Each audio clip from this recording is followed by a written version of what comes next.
हाँ प्यारे मित्रों, अपन रामचरितमानस की 2-3 चौपाई लेंगे, उस पर सत्संग करेंगे। गोस्वामी जी क्या बोलना चाह रहे हैं उसको समझने का हम प्रयास करें।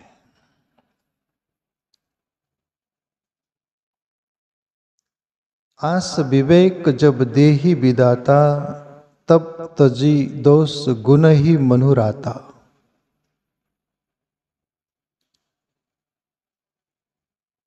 गोस्वामी जी बोल रहे कि विदाता की बात बोली, आस विवेक जब देहि विदाता, तब तजी दोष गुण ही मनुराता। इसका अर्थ यह होता है प्यारे मित्रों, जब विधाता विवेक देता है तब हमें वो बातें मिलती है, हमारे अंदर जो दोष रहता है, अवगुण रहता है, हम उसको तजते हैं और गुण ग्रहीता बनते हैं।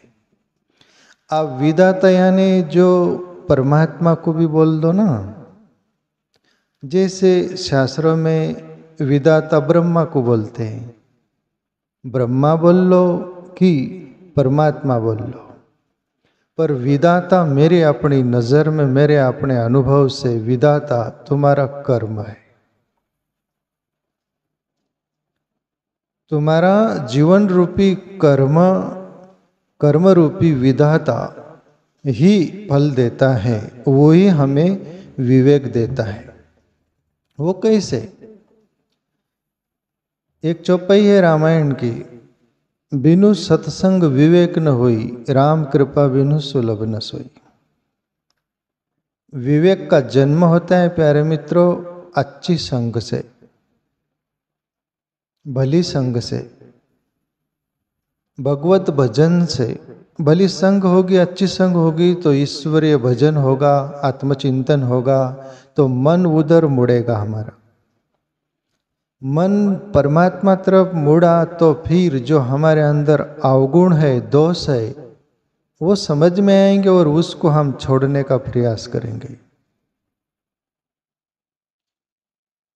उसको हम छोड़ते रहेंगे और फिर सहेजी गुण ग्रहित जीवन होगा। वो मन अच्छे रास्ते लगा, विवेक जगा, तो फिर गुण ही गुण लेता है, वो दोष को छोड़ते रहता है। तो विधाता है हमारा कर्म, हमारा जीवन का मोड़। यदि गलत दिशा की तरफ हमारा मोड़ होगा, जीवन होगा, हमारा मन होगा, तो हम दोष ग्रहिता बनेंगे, दोष लेंगे, गुण नहीं लेंगे। जैसे कुछ लोग होते हैं दूसरों का दोष पर ही ख्याल रखते, कमी ही निकालेंगे, खामी ही निकालेंगे, भलाई देखेंगे ही नहीं। 99% अच्छाई होंगी तो और 1% बुराई होंगी तो वो 99 छोड़ देंगे, 1% को पकड़ेंगे। ये क्यों?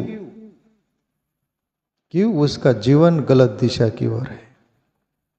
इसलिए गोस्वामी जी इस चौपाई में बोल रहे हैं, आस विवेक जब देहि विदाता, तब तजी दोष गुण ही अनुराता। सहज गुण ग्रहिता जीवन होगा प्यारे मित्रों। इसलिए भगवत भजन, आत्मचिंतन को पकाने के लिए, परिपक्व करने के लिए अच्छी संग अनिवार्य है। दूसरी बात बोली, काल स्वभाव क्रम बरी आई, भले हूं प्रकृति बस चुक ही भलाई। ये जब आप चौपाई सुन रहे होंगे तो कुछ भी समझ में नहीं आता होगा पर उसको जब समझ में आता है तब पता चलता है ना। काल स्वभाव क्रम बरी आई, यानी काल का स्वभाव है, वो अपनी गति में चलता है। काल यानी वाच टाइम, वो तुम्हारे रोके नहीं रुकता, वो अपने स्वभाव में रहता है। समय वो जैसे व्हील जैसे चलते रहता है, तुम रोक नहीं सकते उसको। बाहर की घड़ी को रोक सकते, पर काल और टाइम को ही बोलते हैं काल चक्र। वो अपने स्वभाव में रहता है। और पर दूसरी बात, कर्म ही बरी आई, जैसे अपन बोलते हैं ना, अरे उसका समय अच्छा नहीं है, समय का दोष नहीं है, समय वही रहता है। दोष हमारा कर्म ही बरियाई, यानी ब्लात कर्म जैसे जवाब दे देता है। जैसे अपन सहज बोलते हैं, अरे उसका समय ठीक नहीं, समय नहीं, उसका कर्म ठीक नहीं था, वो परिपक्व हुआ, पका, और जिस समय वो पका और उसका रिजल्ट सामने आया, फिर अपन वो कर्म को नहीं ख्याल देते, कर्म की बात नहीं ख्याल देते, समय खराब है। मनुष्य का स्वभाव ये खुद पर लेता है क्या? बोलता है समय खराब है, समय खराब है क्या? खराब क्या है? कर्म। पर कर्म भी हर चीज को पकने के लिए टाइम लगता है, और वो पकता है ना, फिर भला हो कि बुरा हो, उसका रिजल्ट आता है, और फिर हम दोष समय को देते हैं। इसलिए समय को दोष नहीं देना। पर ये एक सही कहावत चलता रहता है, जैसे सास बोलती बहू को चावल बीन लेना, चावल नहीं बीनने का बोल रही, वो खड़ा बीन लेने का बोल रही। पर सहज सास बोलती है बहू को कि आटा पिसा लाना, आप आटे को क्यों पिसाते हो? धान पिसाते ना, पर बात कहावत है। पानी वानी पिए, पानी पिया जाता, वानी नहीं। चाय माया पिए, और चाय पिया जाता, माया नहीं। हर बात का तो समय को दोष दिया जाता, पर समय नहीं, कर्म ही बरियाई। जबरदस्त तुम्हारा कर्म जवाब देता है।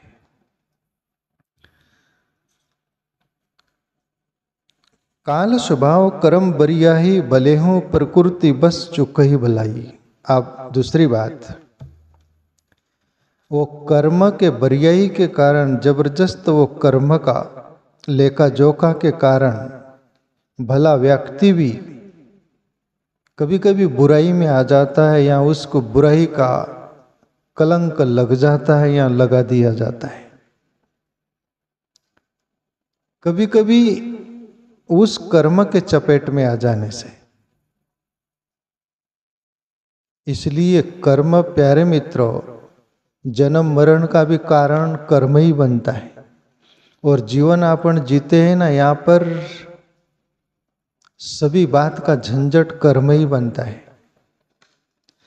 अभी जैसे तुम दो लोग रास्ते से आ रहे हो, रास्ते पर किसी का घर है, वहां से तुम ये मोबाइल उठा लिया, एक ने नहीं उठाया, एक ने उठा लिया, क्या हुआ? वो कर्म हुआ ना।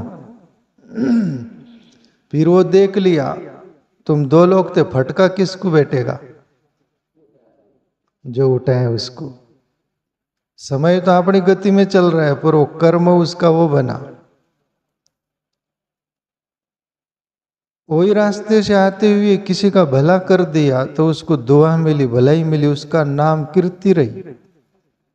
तो समय गलत नहीं, हमारा कर्म गलत है। इसलिए भला और बुरा व्यक्ति कर्म से होता है। आगे दूसरी चौपाई, सो सुधारी हरिजन जिमि लेही, दली दुख दोष विमल जसु देही।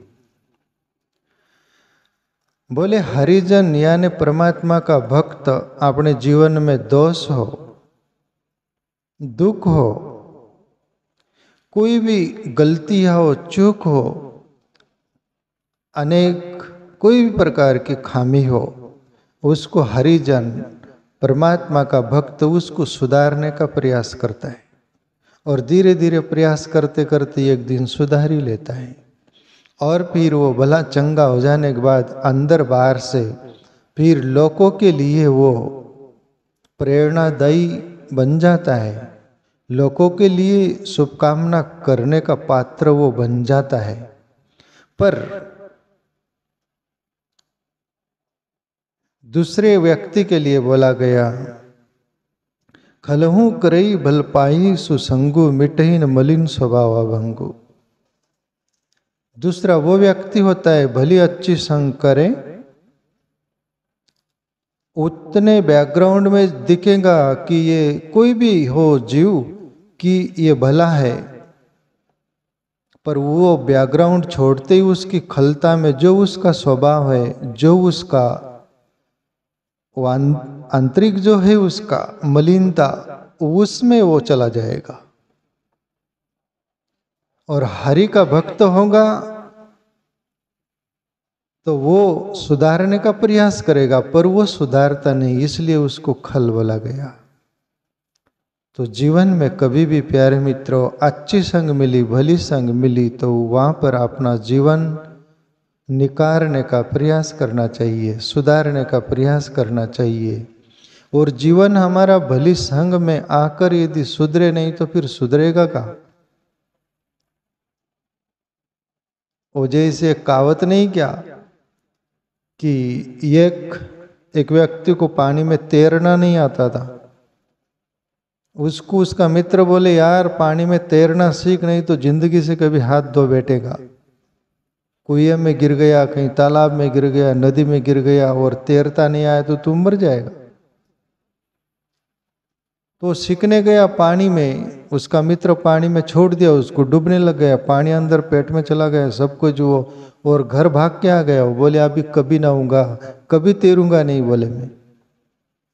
उसका मित्र बोले तो फिर तैरना सीखना है तो तेरे को वहीं सीखना पड़ेगा, तू पलंग पर नहीं सीख सकता, हाथ पैर तड़पाना वहां तेरे को आइडिया है इनकी। ऐसे ही भली संग में हमें जीवन सुधारने की वो कला मिलती है। यदि वह नहीं सुधरा तो फिर सुधरने की गुंजाइश है कहाँ? दूसरी जगह तो बिगड़ने का ही साधन है काफी मात्रा में, और बिगड़ा हुआ माहौल तो करीब 90% चलता है ना दुनिया में, 10% ही भलापन है। तो इसलिए ये चौपाई बोल रही, खलहू करई भल पाईसु संगु मिटे मलिन स्वभाव अभंगु। और हरि का जन जो रहता है वो मांझते रहता है, रगड़ते रहता है, और जैसे तांबे का लोटा होता है ना, उसको साफ सुथरा करते रहो तो चमक रहती उस पर, उसको साफ सुथरा मत करो तो वो मलिनता आ जाती है। ऐसा ही भली संग में हम प्यारे मित्रों को करें। एक चौपाई और ले ले हम। लकी सुबेस जग बंचक जेहूं, बेस प्रताप पूज ही तेहूं।